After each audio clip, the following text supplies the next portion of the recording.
What Really Happened with your host, Mike Rivero. The history the government hopes you never learn. Here is your host, Michael Rivero. And aloha, America. Welcome back to our show. Hour number 3. The phone lines are open, 800-313-9443. We've got a caller waiting, but before I take the phone call, I'm noticing on the Fox News feed, they're spending a lot of time on this issue of Huma Abedin, who is refusing to answer questions about the email server and questions about just why her emails were being sent to the laptop being used by Anthony Weiner, who did not have a security clearance to see those emails. And, of course, Comey tried to make it look like it was just, ordinary, automatic, no criminal intent. But, again, under Title VIII, criminal intent is not required. The mere exposure of classified information in an insecure environment, that is the felony violation right there. I'm starting to get a feeling that they're going to make a big show of punishing Huma Abedin as the sacrificial lamb to save Hillary Clinton. Hillary is taking Huma Abedin and throwing her to the wolves. And hopefully Huma will make her own deal with prosecutors, and she's got other things stashed away that will make Hillary a little bit nervous. All right, we're going to take a phone call. Charlie in Los Angeles, aloha. Welcome to the show. What's on your mind? Oh, one quick comment about Huma. I kind of think she might be a Mossad agent. A guy like Weiner can't marry a Muslim and survive in New York. Now, as far as South America goes, that land used to be very productive. They exported tons of food. So by handing it over to the blacks, all they do is just turn around and make that land unproductive. It cuts the food down in circulation. But who's going to end up with that land in 50 years from now? That land is going to go from the blacks into the hands of other people. They will lose that land to other people. If the land is not productive, they're not going to be able to pay their taxes. Yeah, they'll either sell the land off cheap to speculators, or it'll be confiscated by the government for unpaid taxes. Yeah, and we know who the speculators are. So this is a land grab, very clever to get in to cut down the food production. That was very productive, like southern that land in California. So it drives the prices of food up, and it takes it out of circulation. So I think there's more to this land grab than just being fair to the blacks. That's all I got to say today. Thank you. All right. Well, thanks an awful lot here, and we're going to switch over to Mark in Georgia. Aloha, Mark. Welcome to the show. What's on your mind? Well, you know as well as I do that the official account of history and, as you say, what really happened are two different things. One of the things that I learned when I was involved in an effort to reinstate the organic constitution and the lawful government was that there were union slaveholding states that, because there was repeated use of the words like rebel and rebellion, how can you have a rebellion against authority you didn't agree to in the first place? That those four union slaveholding states were completely unaffected by what was illegitimately called the Emancipation Proclamation. In other words, the state where Lincoln had the power to free those slaves, he did nothing. And in the state that had yet to be conquered, it was just, eventually you're going to get freed. But the observation is correct. We went from overt, oppressive slavery for a few to insidious slavery for all of us. And if these people really are Jews, and the thing is, let's look at Leviticus 25, and especially verse 23. But the thing is that, when I call for a jubilee, I recognize that I've read that chapter very carefully, and it doesn't explicitly say that debt is forgiven. But the thing is, this idea that they loaned us money, there's really nothing to be forgiven. It's just a bunch of bookkeeping entries that's leading us to a very bad place historically. That make sense? Yeah, it makes a lot of sense here. And again, the reason I phrased Lincoln's entry into the Civil War was saying, at least, in part for slavery, is we understand the real issue was to bring the seceding states back into the Union by force, but that was not an issue that the people in the Union were willing to go to war for. And so Lincoln exploited the slavery issue as his hue and cry to get popular support for the war. It was his deception to start the war, just like Woodrow Wilson used the Lusitania, McKinley used the USS Maine, Lincoln used the issue of slavery, because the real reasons for the war were not something the ordinary people were going to get all excited about. Yeah, so you'd be in favor of, I think that pamphlet that Major General Smedley Butler wrote, and I appreciate your effort about taking that one line, all wars are bankers' wars.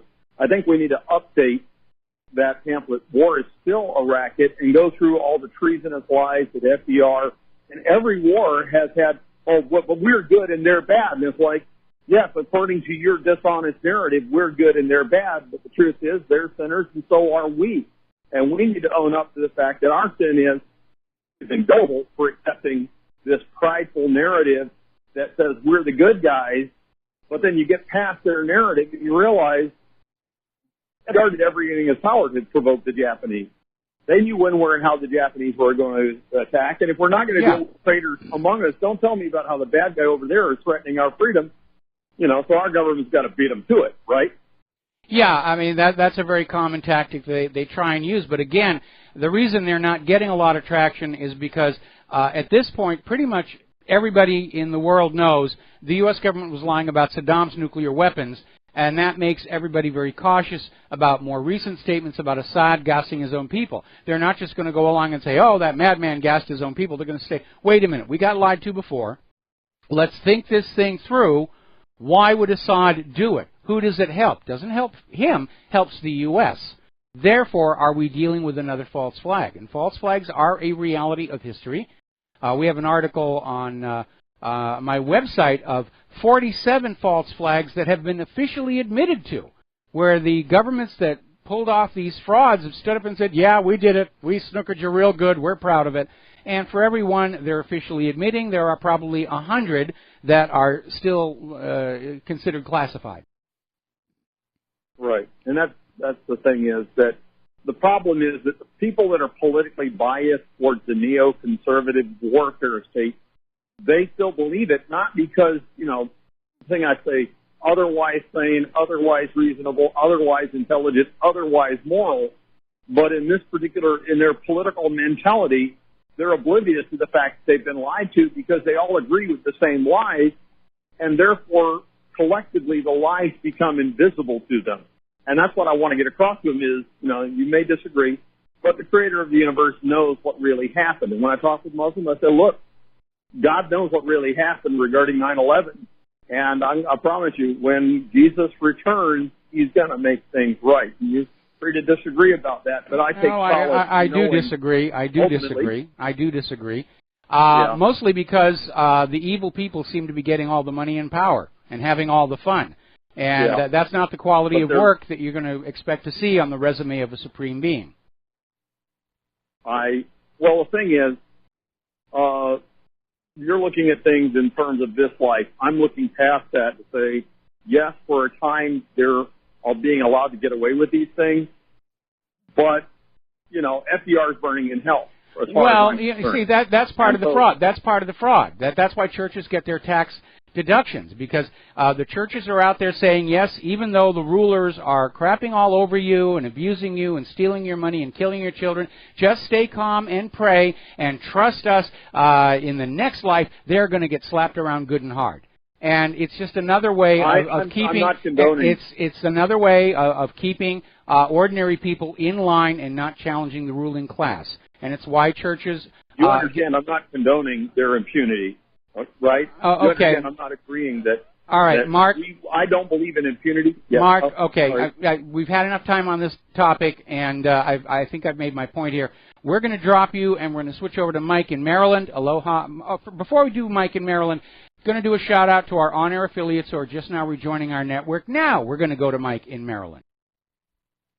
Hey, thanks for taking my call. What we're witnessing now, the beginnings of in South Africa, has already occurred in formerly Rhodesia, is white genocide. Yes. Because many, if not most, of the farmers in formerly Rhodesia were killed or slaughtered in order to take their land. And I think you're going to see that in South Africa as well, where you're going to see mass genocide against the white populace. And Rhodesia used to be a net exporter of food. It was a breadbasket of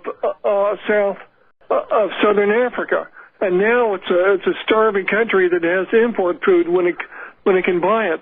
So the same thing is going to happen in South Africa. You're going to have blacks take over the farmland, and other industries that possibly aren't as educated or as knowledgeable about maintaining the farms and the industries, and you're going to see the South African economy go south real quick. And yeah, I'm expecting that as well. But the reason I wanted to talk about these stories is because of all of this rhetoric we're seeing here in the United States of America about we got to get rid of the whites and we've got to make the whites go away and make the whites subordinate. And so, I mean, it could actually start happening here, and that is a very, very scary situation here. Well, yeah, you're seeing the demonization of white people, and there's no excuse for slavery or American apartheid. But you know, I never enslaved anybody. But yeah, I think what you could see here is an escalation of more and more riots from the SJW warriors and BLM movement, where you'll see something happen similar to what happened in the Ukraine, where people are shot to both sides and stir up the passions and hatred, where you could potentially have a coup and a communist or fascist government put in place. Well, we're already a fascist government, so I think a coup might bring about a socialist one, and that would be a loss here, because I think properly managed capitalism is still the best system out there. But unfortunately, as Vladimir Lenin pointed out, when capitalism fails, it inevitably devolves into fascism to protect the wealth and privilege of those at the top. Well, I think we're more communist than fascist, but really there isn't much difference between the two. There's a lot of difference between the two. Not really. Yeah, actually. It's a merging of corporations and government one way or the other. The private central bank is one of the planks of the Communist Manifesto. That is the merging. First of all, certainly the Communist Manifesto was the workers collectively owned the factories. So you would. Well, that's the fantasy that they want to portray to give workers and the downtrodden a false sense of hope and security. But of course, it's all a big lie, because the people at the top are going to commiserate with the corporations and the wealthy. Wall Street put the communists in power in 1917. That's a well-known fact. Well, I think it comes down to it almost doesn't matter what system you're talking about, communism, fascism, capitalism, or something that has yet to be invented. The weak point is the quality of the human beings who are living in that system. Because inevitably the bad people who are willing to do things ordinary people are not, are going to find a way to get their hands on that wealth and power, and then they're going to start abusing it the way we're seeing George Soros and Bill Gates do right now. Anyway, Mike, I need to let you go. We're running out of time, and I got some stories I got to cover here. We were talking before about hacking, Google Docs, all the rest of it. Apparently, Microsoft Outlook servers, which is what is at the ISP end of your Outlook email account. Apparently, they've been having some kind of a problem for 2 months now, which is resulting in some very bizarre behavior. Apparently, some of the domains for Outlook and MSN mail service are being deprecated and have to be replaced. Somebody just wrote in about that. We'll try and find an article about that. But here's a very interesting article. This is out of Computer World. Right now, about 80% of Americans receive their paychecks via direct deposit. But if a hacker manages to reroute your paycheck to their account, is it just tough luck you don't get paid? And apparently a faculty member at Western Michigan University found that out the hard way. His Go WMU account was hacked, and his direct deposit paycheck was rerouted to a bank in Utah. The crime was traced to a computer in New Mexico, but they were only able to recover $11 of his paycheck, and he's on the hook for that. The more they computerize all of the economy, the more vulnerable you will be to this cyber crime. If you're given a paper paycheck in your hand, you can take it to your bank in the certain knowledge nobody's going to hijack it on the way. All right, we're going to take another phone call. Peter in Los Angeles, aloha. Welcome to the show. What's on your mind? Yeah, hi, Michael. I just read your article that you had posted about South Africa and the comparisons with Zimbabwe and all that, and I've been listening to what you've been saying about the Civil War. And I too am from the North, and all my relatives fought for the North and so on. My wife is African American, and I go through this conversation with her side of the family quite a bit.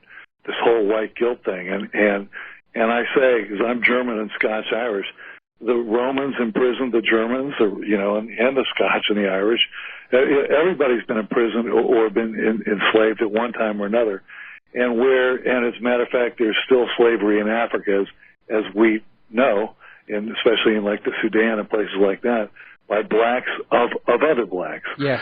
But what I say is, where white people did not invent slavery, which is often we're accused of, we did invent, at least the British and the New Englanders, invented the concept of abolitionism.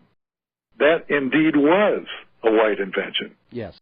And I just wanted to say that. It just drives me nuts when I talk to them, and nobody seems to connect those dots.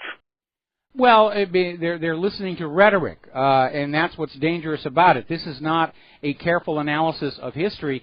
This is somebody pushing this anti-white agenda for a specific reason. And again, those who are caught up in it, they're not really interested in the facts. They're living a post-truth, fact-free state of being. And again, Gilad Osman talks about that in his book, Being in Time. They want to memorize the jingo. They want to revel in their sense of victimhood. I am where I am in life because of oppression from the evil white male heterosexuals, and that makes them feel good about themselves. And they fall into that.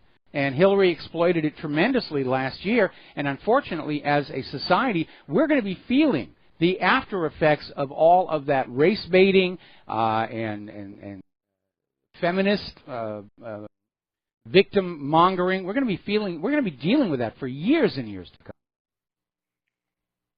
Michael,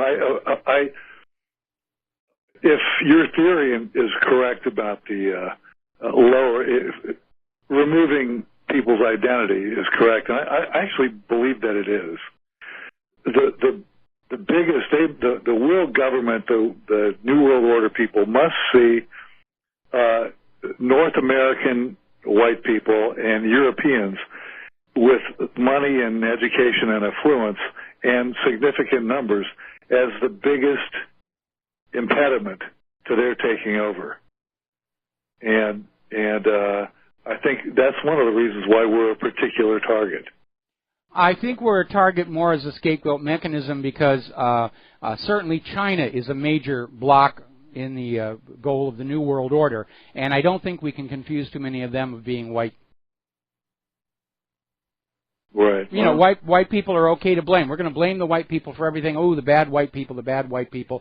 It's just a scapegoating mechanism, Hitler did it with the Jews, and some governments are doing it with the Muslims, and a lot of people in this country are doing it with white people. You're right.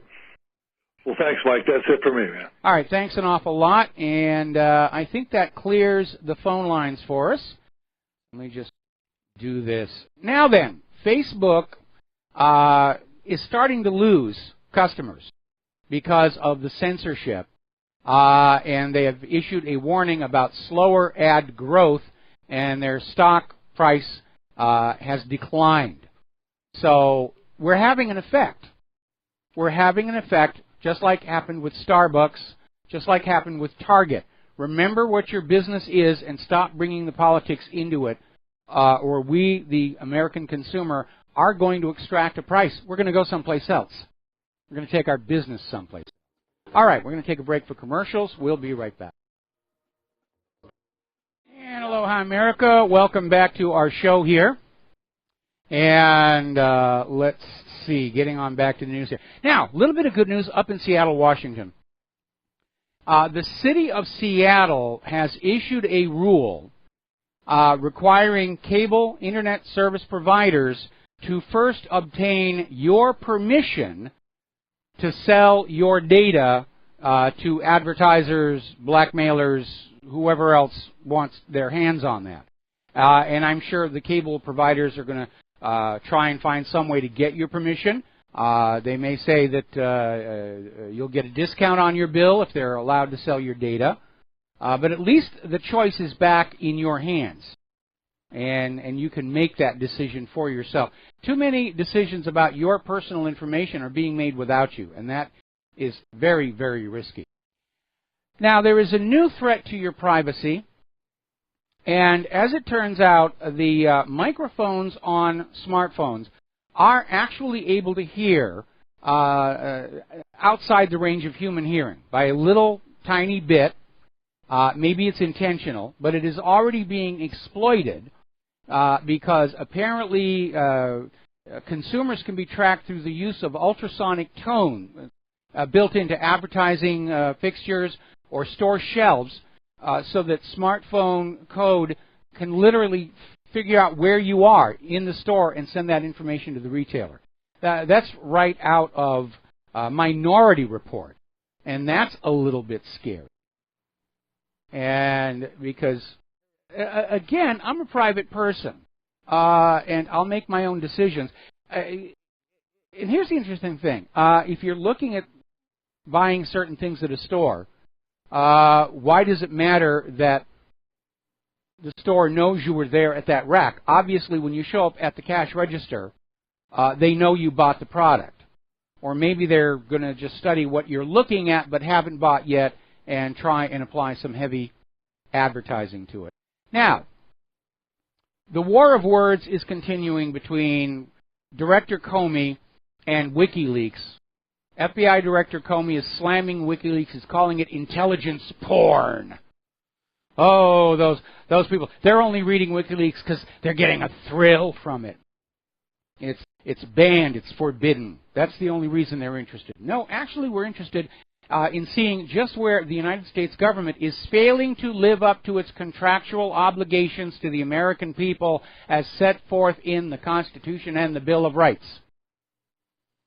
Because at some point, the American people are going to have to face that question. Are you getting the government you're told you're paying for?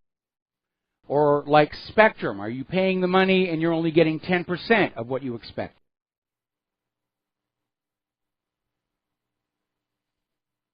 Now, as you know, last week, the National Security Agency came on out with a grandiose announcement. We are not reading your emails anymore. Go on and just write about the nuclear bomb you're building in your basement in your emails. We promise you we're not looking at it.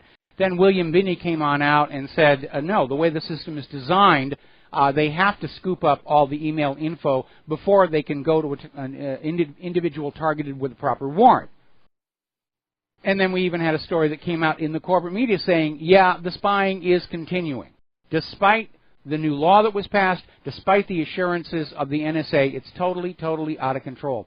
And now Judge Napolitano is weighing in on what he calls the NSA octopus.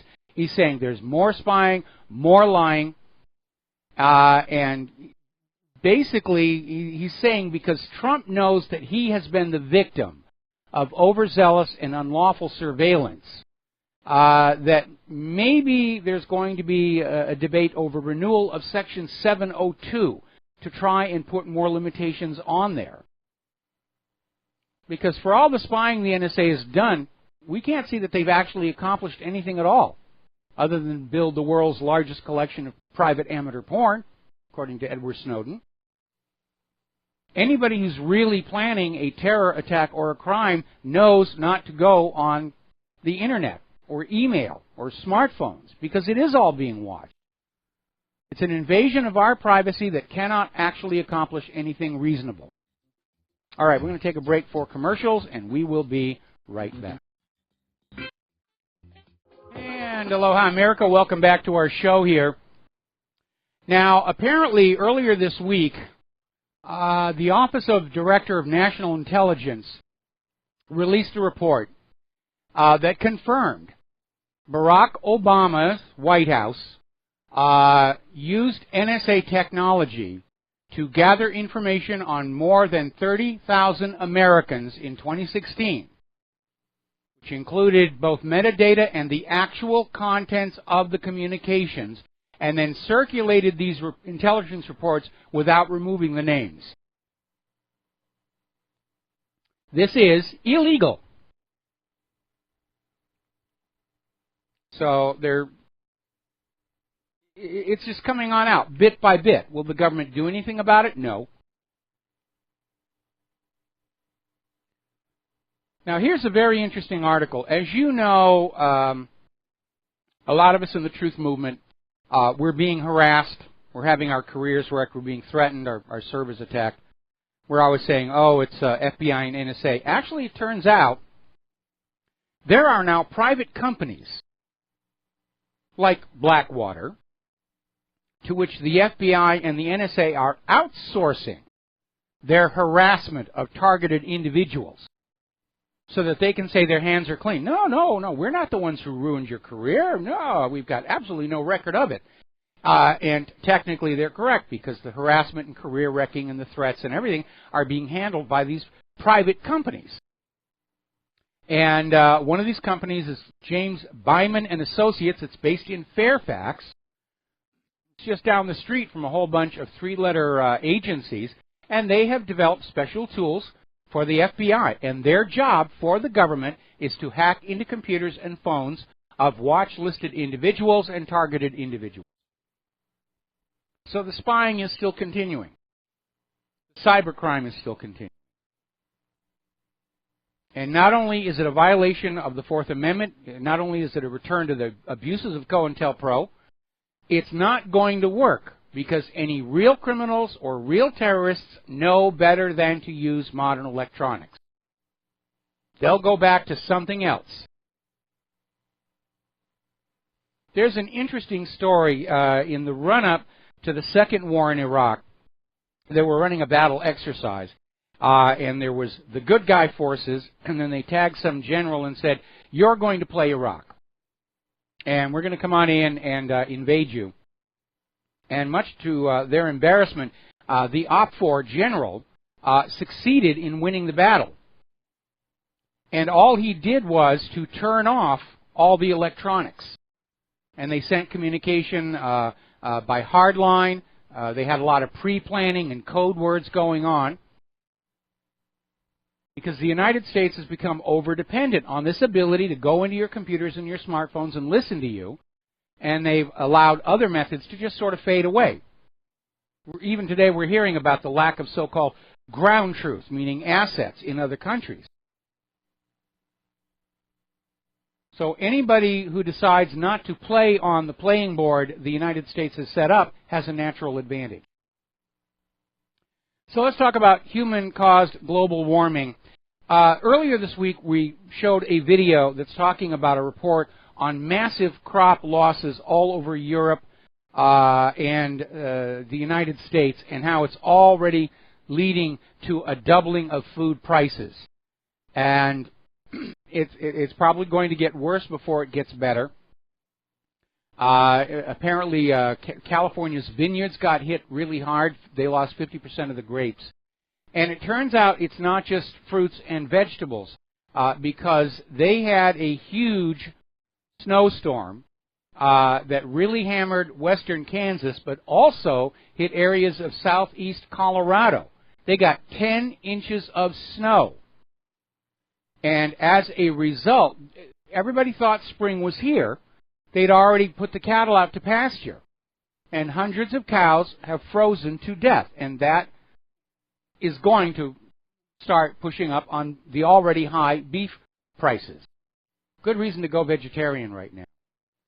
All right, we're going to take a phone call. Philip in California. Aloha. Welcome to the show. What's on your mind? Hi, Mike.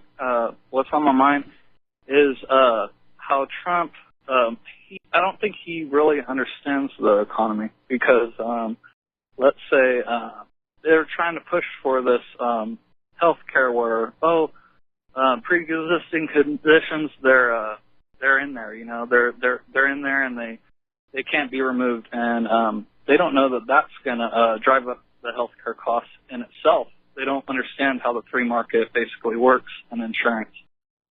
Well, what's your thoughts on that? Well, my thoughts on that is they have to address the pre-existing condition issue, because when Obamacare was first brought out, remember Obama was saying if you like your plan, you can keep your plan, which was total nonsense. and policies were being canceled by the health insurance companies in order to force you to buy the more expensive Obamacare policies. And a lot of those policies that were being canceled were policies that had been paid into over decades by people who did have pre-existing conditions.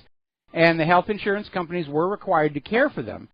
Then when they went into Obamacare, the attitude of the health insurance industry is it's a clean slate. These are all brand new policies, and we have a right to refuse to sell to people with pre-existing conditions, or to basically say those are excluded from coverage.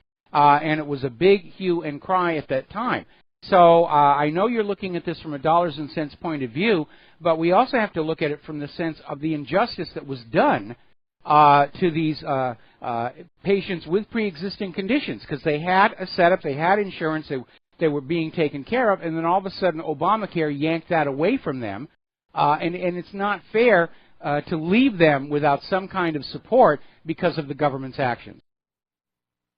I agree, but what I'm trying to say here is, so you need, I'm young, so you need young people to buy into these insurance plans. Just help subsidize old people, right? Well, no, because then you're turning it into another carry forward Ponzi scheme, the way Social Security is. In theory, what you pay for your health insurance collectively within your age bracket should come on back and cover the age. But not everybody who is taking health insurance benefits is necessarily old. There are very young people who are getting very, very sick. We were talking the other day about how all of a sudden middle-aged people, the incidence of strokes has doubled, possibly as an after effect of some new medication. But in the end, I really do think another government-operated health plan is not going to work unless it is a single-payer system. And Ron Paul was absolutely right. Look at the other nations that have got really good working health systems, and let's just copy what they're doing instead of trying to reinvent the stethoscope. That's right. Okay. Well, I just wanted to see your view on that. And people have a habit of, I'd say, putting themselves in slavery. You know, like how our country has been since its existence. It's just gotten worse and worse and worse. It's always because we're voting for the government to help us work. And if you vote for, say, the government to do something, they have to take away money from you first to pay for what you want. You see what I'm saying? Well, I see what you're saying. Reagan said exactly the same thing. A government big enough to give you everything you want is big enough to take away everything that you have. Now, when the country was originally set up, the idea was there were strict limits on campaign donations. There was nowhere near the systemic election fraud that we had. So the members of the legislature and the president were answerable to the public. If they didn't make them happy, no new term. But with the taking off of limits to corporate contributions, candidates no longer need to seek your money. And with the massive election fraud that we're seeing, they no longer really need your votes. And so they're just basically ignoring you. And you're the source of the wealth that pours on into a system that is really all about its own personal glorification and grandiose warmongering. All right. Well, thank you, Mike. You answered my question. I'm not going to try to take up too much time. All right. All right. Thanks an awful lot. All right. We're going to let you. You're welcome. Okay. Kind of a hard connection to understand on that one here.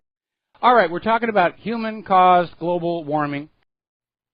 And there's a very good video on the front of whatreallyhappened.com that says carbon dioxide pollutant debunked. And it's taking some of the hysterical claims being made by the carbon Nazis and saying, let's just go back and look at the actual data records. And they're using data that's actually coming from NOAA and the U.S. Geological Survey and other sources, and they're showing how it is selectively portrayed to convince you there's a crisis, and there isn't one. And I imagine the debate is going to get very intense in the next couple of months because Al Gore's new film, An Inconvenient Sequel, debuts in July. It's already been all over the film shows, and everybody's saying, oh, it's wonderful, it's great, you must go see this. I have a feeling it's going to do terrible box office, but then it's not really about box office. It's about trying to revive the human-caused global warming scare. And by the way, all this stuff we're reporting about crop losses all across the eastern part of the country, cattle freezing to death in Colorado, you're not seeing that on the corporate media, are you? I'm sure it's being covered in the local news out there in Colorado. But they're getting ready to try and sell you another carbon tax. They're absolutely desperate to find another way to trick you out of more of your money. So anyway, there's this video, carbon dioxide pollutant debunked. It's real good science, and you ought to look at it. Now let's talk about water. Yesterday we were talking about how the city of Flint, Michigan, is starting to issue tax liens on people who have been unable to pay their water bills. And it's not like you have people who are rebelling and saying, I refuse to pay the water bills. I'm sure that they'd like to pay their water bills. But look at the economic realities in that part of the country. They don't have the money. And that's ignoring the fact that the water in Flint, Michigan is now actually dangerous to drink because of some reckless cost-cutting measures they took. Well, it's not confined to Flint, Michigan. I'm looking at this story out of Russia Today, how the United States is facing a nationwide drinking water crisis. 77 million Americans were exposed to unsafe drinking water in 2015. And apparently it was not just lead, it was also copper. And the study pointed out that penalties for water safety violations are basically non-existent. These water companies can put whatever they want in the pipes, and there's really no recourse. Another article, this in Natural News. 38 states have discovered toxic lead levels in children. And this was a study published in Pediatrics, flagship journal of the American Academy of Pediatrics. And the researchers pooled data from the Centers for Disease Control and Prevention, and they revealed that 38 states and the District of Columbia have childhood lead exposures of 10 micrograms per deciliter or higher. This can cause brain damage. Now, you want to talk about whether the United States is the greatest nation on earth or whether it ever was or ever will be again. One of the most fundamental things that we expect from our government is the basic necessities of life, like water, that it will be safe to drink coming out of that faucet. And we don't have that anymore. And that's another sign to me that this government is heading to a Soviet Union-style collapse. Now, here is another story. This is very, very, very, very sad. Being reported over in the Daily Mail. Child suicide attempts have doubled in the last decade. And data from 32 children's hospitals across the United States shows that around 120,000 under-17s have been treated for attempts to take their own life since 2008. But the majority of that has come in recent years. Now, what has changed in those last few years? Well, yes, the United States is a more stressful place to be living in. But we're seeing that age group be marketed and saturated with these prescription antidepressant drugs. And if you go over to ssristories.org, you will see case after case after case of people who are perfectly okay. Their doctors will put them on these medications, and then all of a sudden they'll get an urge to kill themselves that they can't stop. And I went through this myself when I was dealing with the aftermath of the breakup of my first marriage, and I went to my doctor for a completely unrelated issue. And she was saying, how are you handling the breakup? And I said, well, I'm not entirely cheerful. And she said, you want some of this, and wrote me a prescription, and I can't remember what it was specifically. But I got on there with the, following, take a pill here, and so forth and so on. And for about 4 weeks, I was happy, and I was fun to be with. And then in the 5th week, I had this crash, this backfire that was just horrible. And that's why I will never, ever take those medications ever, ever again. Another story coming out of Investment Watch blog. Apparently, more than 6 million patients have been given the wrong prescription information on statins. And they're either on the wrong type of the drug or the recommended dosage is inaccurate. And doctors are saying the situation should be corrected as a public health priority.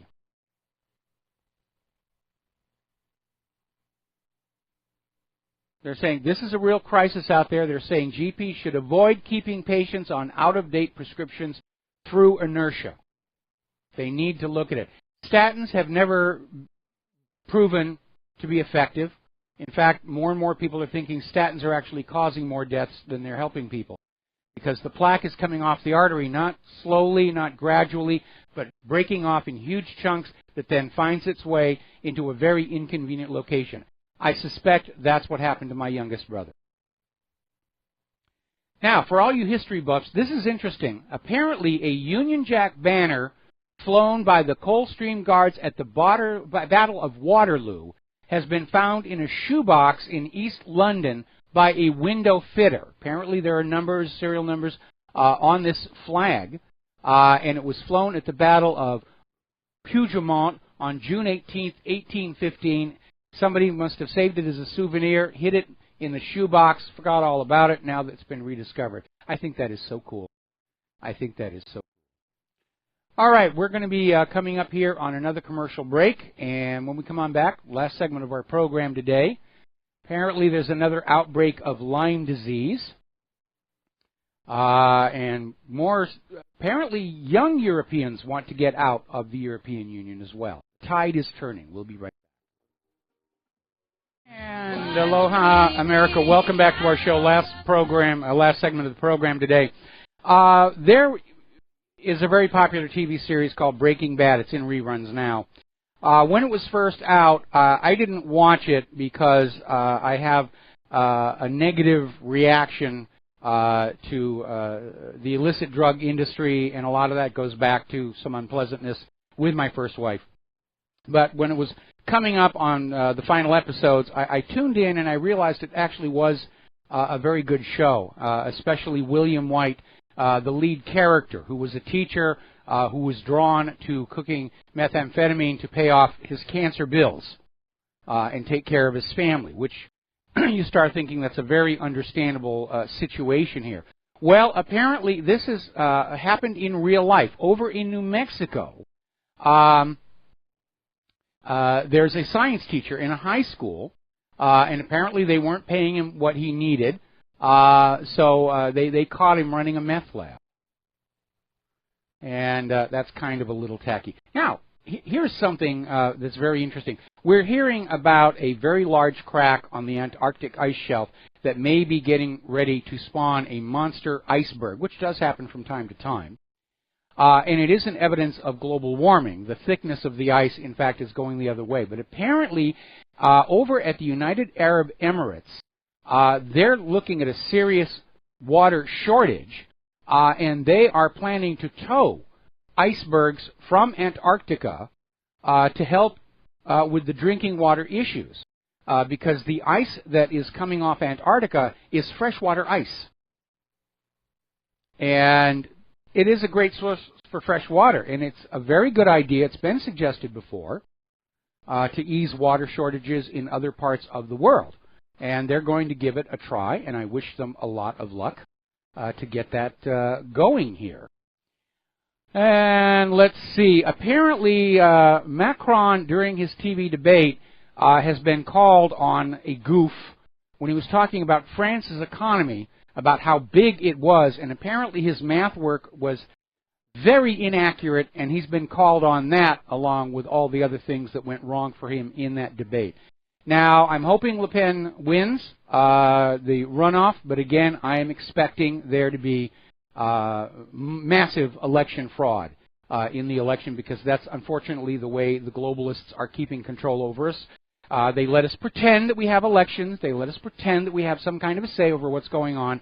But the reality is quite different, that we are the playthings of the rich people of the world, which is not pleasant to think about. I don't like it. I can't imagine any parent raising a child right now looking forward and realizing that that child's life is going to be directed at the whim of people like George Soros or Bill Gates, who just have their heads full of all kinds of fantasies, and nobody with the courage to stand up to them and say, what you're doing is actually causing harm. More harm than good. So that's where we are. All right, there's the music. Time for me to get on out of here. Tonight is choir night for the Lady Claire, and Lady Claire will be with us in hour number 3 of tomorrow. Please take what you learn here, share it with everybody that you know, and we'll be back tomorrow. Aloha, America.